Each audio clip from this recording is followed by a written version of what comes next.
Avant ça, nous allons parler toujours feu d'artifice. Et avec pas n'importe quel invité, nous sommes avec Christophe Blanc, qui est photographe de feux d'artifice. Bonjour. Bonjour. Merci beaucoup d'être venu avec nous. Alors vous êtes spécialisé dans la capture de l'éphémère beauté des feux d'artifice. Vous allez nous raconter comment on peut photographier ces images magnifiques.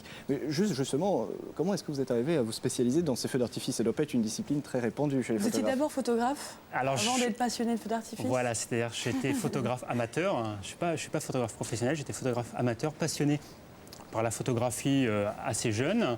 Et à cette époque-là, je faisais souvent des photos de nature, de forêt, d'animaux.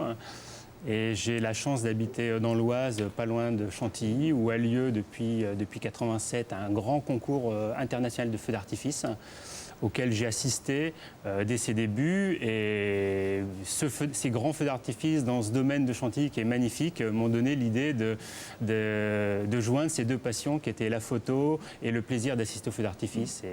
Et depuis une quinzaine d'années, c'est vrai que je réalise de nombreux clichés de feux d'artifice. Ce qui me fait voyager beaucoup en France parce que il faut aller les chercher. Parce que ce qu'il faut savoir, c'est que les feux d'artifice, c'est pas uniquement le 14 juillet. Il y en a beaucoup qui sont réalisés depuis le mois de mai jusqu'à fin décembre.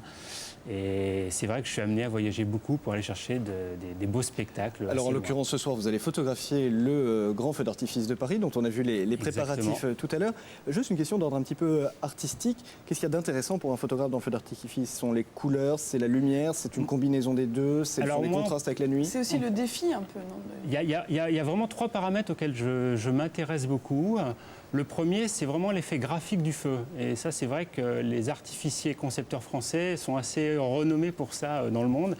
C'est vraiment le côté graphique, les chandelles qui s'entrecroisent, les bombes qui sont bien positionnées, tout ça dans le ciel.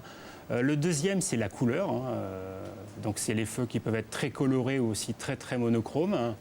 Et la troisième, c'est le feu. Je ne m'intéresse pas uniquement au feu d'artifice lui-même, mais j'aime bien le remettre un peu par rapport à l'endroit où il est tiré. Donc je parlais de Chantilly tout à l'heure, par exemple.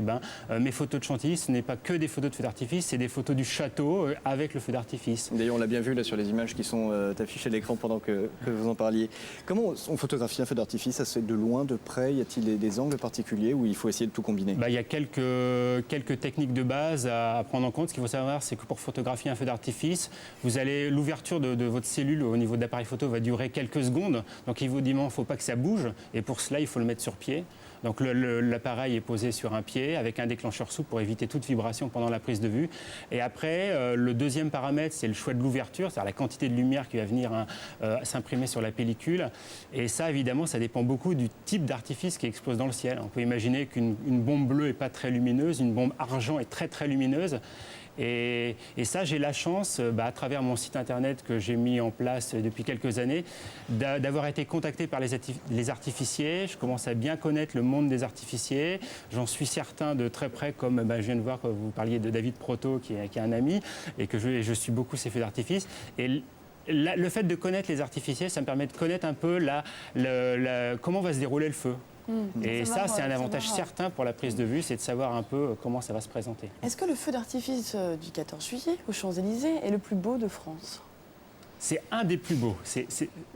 Alors, au niveau du 14 juillet, il y a vraiment deux feux qui me sont très attachés, que j'aime beaucoup. Donc, c'est vrai qu'il y a celui qui est tiré dans la capitale, qui est très très beau. Et ce qu'il faut savoir, c'est que cette année, c'est une grande première, parce qu'il va être tiré du Champ de Mars.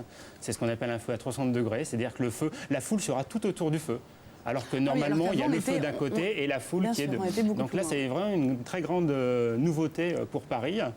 Mais sinon, c'est vrai que aussi j'ai un deuxième site au niveau du 14 juillet que j'adore, et c'est Carcassonne. Pour y avoir assisté déjà 2 fois, c'est un feu qui est magnifique. Déjà, la cité en elle-même est magnifique. Alors là, c'est le cadre aussi qui joue énormément. Le cadre joue beaucoup, et c'est surtout l'ouverture. C'est-à-dire qu'il faut savoir, c'est que la cité, c'est entre 600 et 800 mètres de largeur. Donc vous imaginez un feu d'artifice qui est tiré sur 600 à 800 mètres de largeur, sur ce cadre magnifique qui est la cité, qui est surélevé. C'est vraiment... Vous disiez tout à l'heure que les artificiers français étaient très réputés, mais êtes-vous allé à l'étranger voir Non, pas encore. J'ai pas encore eu. Voilà, c'est ça. Mais je m'en plains pas parce que, je veux dire, il y a de quoi photographier en France. Il y a de nombreux feux d'artifice qui sont faits et la France est quand même assez reconnue pour ses sites historiques et qui sont des fois très bien mis en valeur avec la pyrotechnie. Est-ce que vous pouvez nous rappeler, Christophe Blanc, l'adresse de votre site web pour qu'on puisse aller voir elle est très simple, c'est christopheblanc.fr. Et donc sur ce site, je présente un peu mon travail que je réalise. Donc c'est un travail de passionné. Ce que je veux dire, c'est que mon métier est totalement différent autant de la pyrotechnie que de la photographie. Alors pour les photographes amateurs qui voudraient vous suivre, vous serez où ce soir exactement?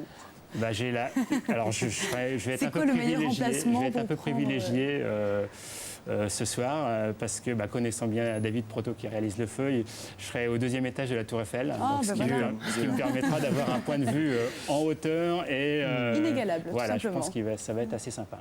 Écoutez, merci beaucoup d'être venu parmi nous et de nous avoir donné envie de nous livrer à notre petite mesure à cet exercice de la photographie. Merci de vous intéresser à mon travail et de m'avoir invité. Et rendez-vous au Champ de Mars tout à l'heure.